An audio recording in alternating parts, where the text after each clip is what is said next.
Guess what Perez Hilton found this article? This interview between Megan Twohey of the New York Times and NPR.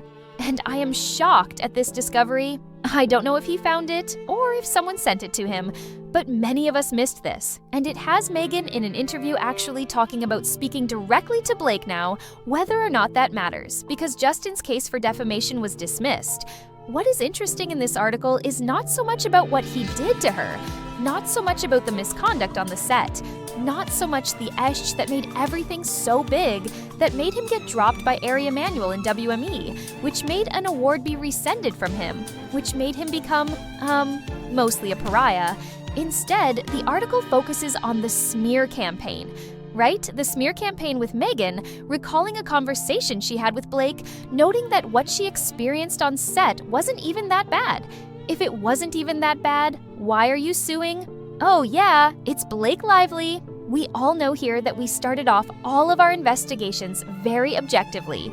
We try our best to look at both sides, but the case is very heavily skewed against Blake at this point, with very frivolous claims and a smear campaign that appears non-existent, and who actually appears to be involving herself in a smear campaign is none other than Blake Lively.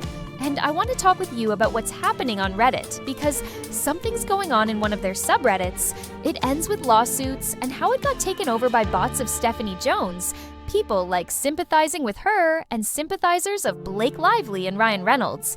And that happened almost immediately following the dismissal of Justin's lawsuit.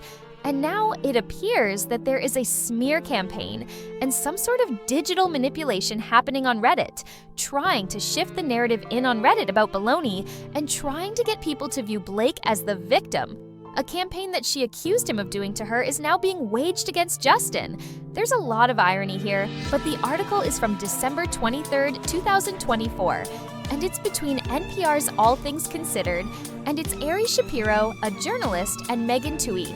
And this article is mostly about the smear campaign.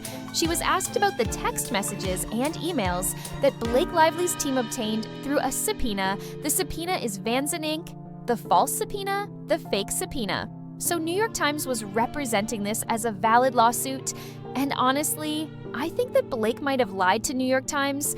I feel like maybe the New York Times they were negligent in that they didn't do their due diligence, and they just went off the surface and took what they were given by Blake at face value.